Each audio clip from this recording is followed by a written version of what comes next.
Good morning, class 11, bio children.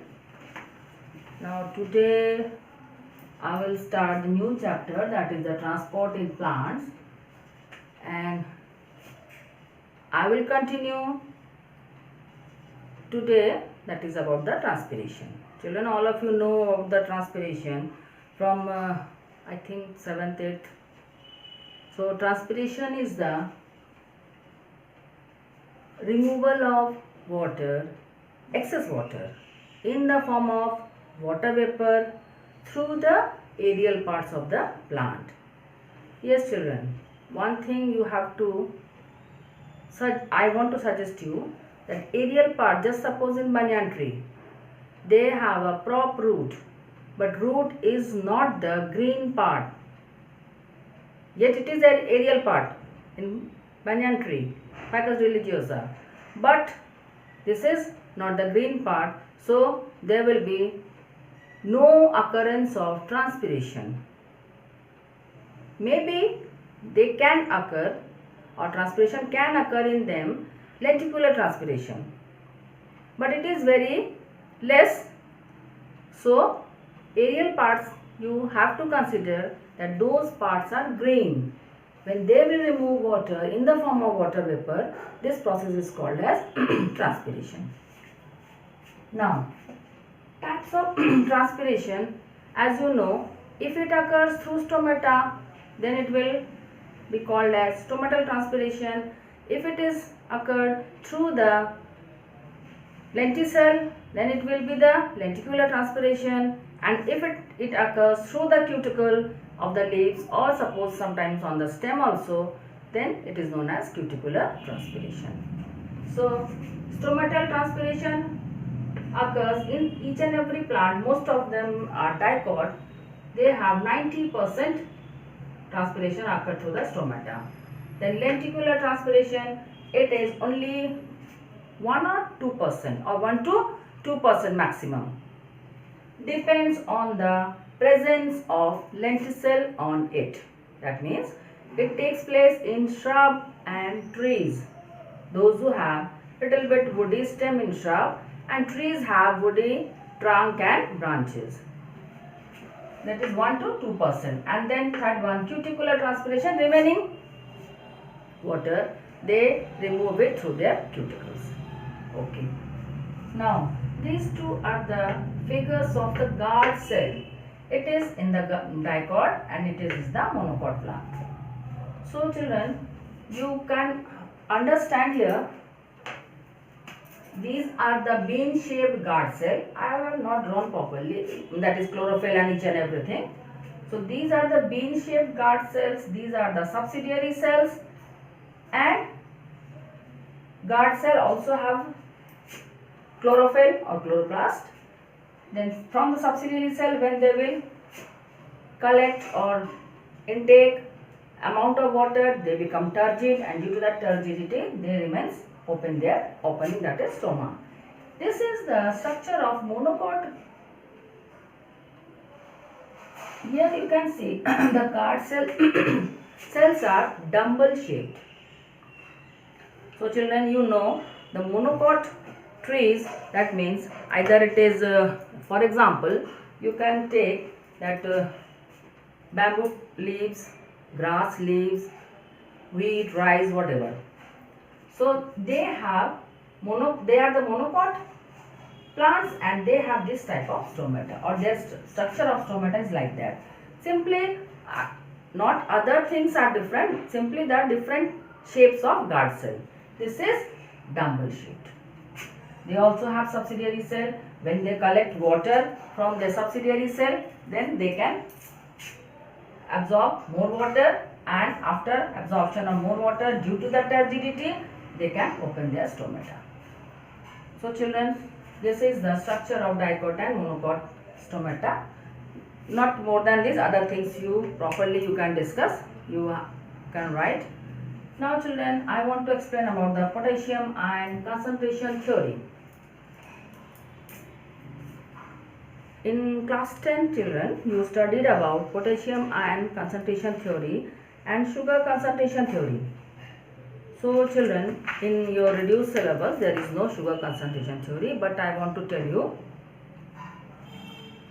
in the daytime when they prepare the glucose, and this glucose will be distributed to each and every part of the plant, and where they have storage organ, there the glucose will be stored in the form of starch.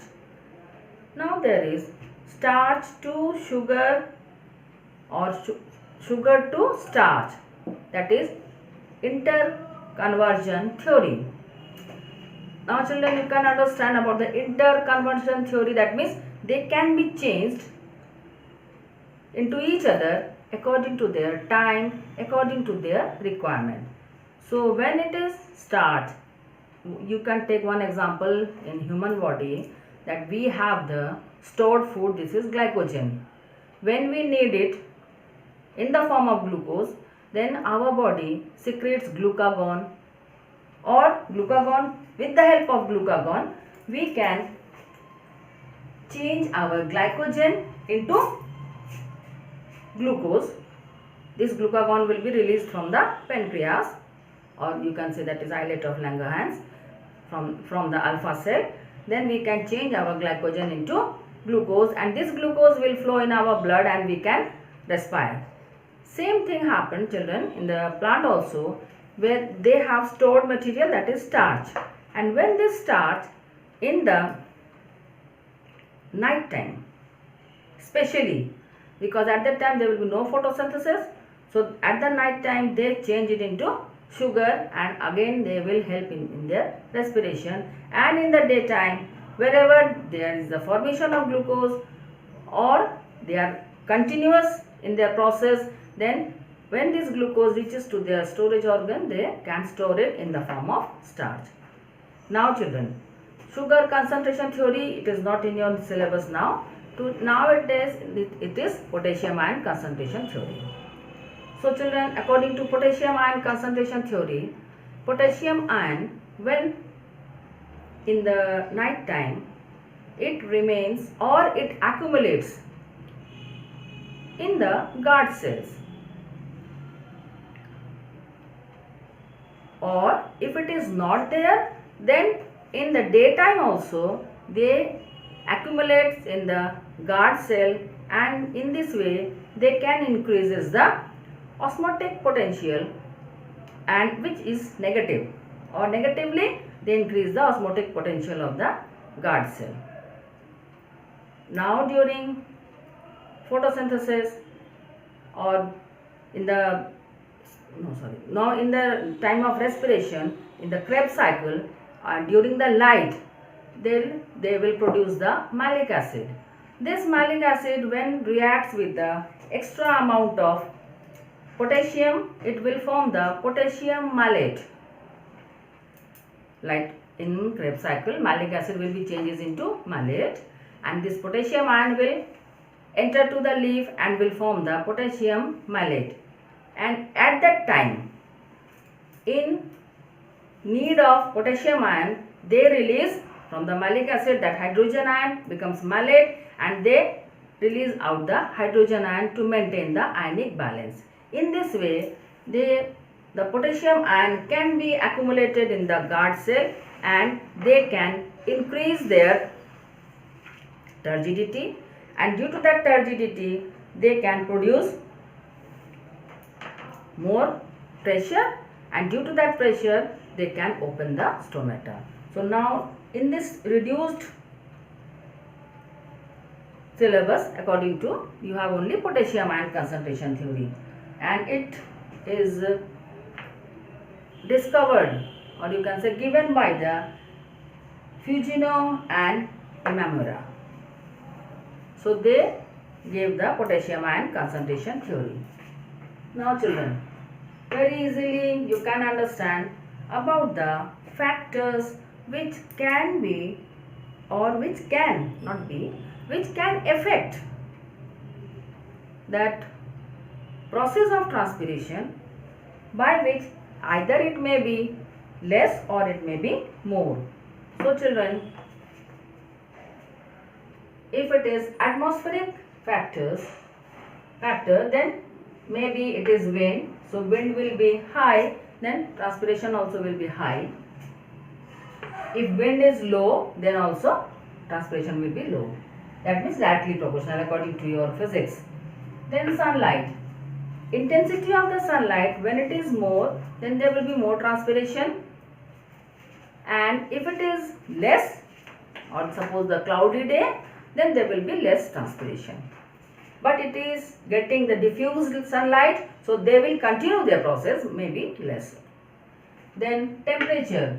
Temperature also having the same condition. If the temperature will be high, there will be more transpiration. But children, according to as we are cooking our food, if there will be high temperature, then our food or cooking will be disturbed or food becomes burned. Total dishes becomes destroyed. So in this way here also, when they are getting high temperature, at that time they close their stomata. They stop their transpiration also and photosynthesis also. So in high temperature there will be no transpiration, but in the average, or you can say that is essential commodities, whatever they want, at that time if the temperature will be average, then they can continue their transpiration. Then carbon dioxide. Carbon dioxide also having the same type of factor, because children, you studied about the limiting factor in class 10. So carbon dioxide also included in the limiting factor. As it will increase their percentage, so according to sunlight also have to increase, according to water also have to increase, but up to 0.05% is there. If it becomes more than this, then again plant close their stomata and they stop their transpiration also and photosynthesis also. Now these are the atmospheric effect, but these are the reverse. That means humidity will be more, that means more water vapor will be there in atmosphere, so there will be less transpiration, inversely proportional. Atmospheric pressure, if the atmospheric pressure will be high, then transpiration will be low, because water vapor cannot reach up to the or into the atmosphere along with the high pressure. If suppose atmospheric pressure is less, that means the temperature is minimum in the average condition and pressure will be the normal, or suppose it is less than normal, then they can increase the rate of transpiration to collect the water in the form of water vapor. Or you can say in the dry condition. Dry condition also they can collect more water vapor. So these are the factors. There are some internal factors also which are present in the leaves, or you can say in the plants. Just suppose one example you can take about the nerium leaf. Nerium leaves have sunken stomata. So children, sunken stomata means stomata remains inside. It is not directly open to the surface. Then next, if they have thick cuticle, then they will transpire less. These are the adaptations, children, internal factors. If in desert plant, if the leaves are totally absent, already they are changed into the spine, then there will be very less transpiration. Only the stem can transpire few amount of water. Otherwise, in desert plant they need water, and to store water, it is the adaptation in the desert plant. Then children, number of stomata. Yes children, in aquatic plants, just you can take the example of lotus leaf. Lotus leaves are always floating on the surface of the water. So if here they are dicot, if they have number of stomata more in the lower surface rather than the upper surface, then every time water will enter to it and excess water will be there and the plant will destroy. Understood? So those who are aquatic plant and they are, or they have the floating leaves, so they have more stomata to their upper surface rather than the lower surface. Please remember it. Yet they are dicot. In terrestrial plants or in the plains, the leaves have more number of stomata in their lower surface rather than the upper surface. So if it is, or transpiration occurs in the aquatic leaves, then they can use less water and they can transpire more water. At that time also they can close their stomata if it is not required. Then loss of leaves, sometimes or in some plants due to more transpiration, leaves are getting wilted. First they become yellowish and then they become wilted. So the number of stomata also gone, or they reduce their number of stomata, and in this way they can reduce their transpiration. And in north you can say, that means where there is snowfall, so in that case the leaves are spine shaped, that means pointed in shape. Their lamina will be reduced, so the number of stomata also will be reduced. So they got two types of advantages. One, that is less transpiration, and second, no ice or snow can deposit on their surface. So in this way these are the internal factors. Now children, significance. Significance means importance. As children you know that you have perspiration. After that perspiration you are getting some cool effect on your body. Like that, plants also having the cooling effect after evaporation of water. This is the main significance. Then after or during transpiration, not after, they can create the transpiration pool, due to which they can get, or they can collect, or they can get more amount of water from lower surface to upper surface. In this way it can help in the distribution of water and mineral to each and every leaves of the plant.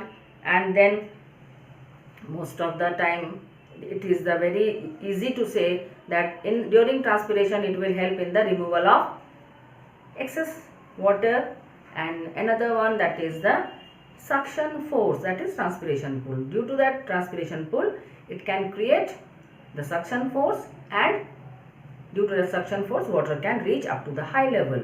Next one, according to the atmospheric advantages, when our plants or trees will transpire more water, it helps to form more cloud, and again it can give us water in the form of rain. So these are the advantages. Then disadvantages or significances, or advantages, then disadvantages.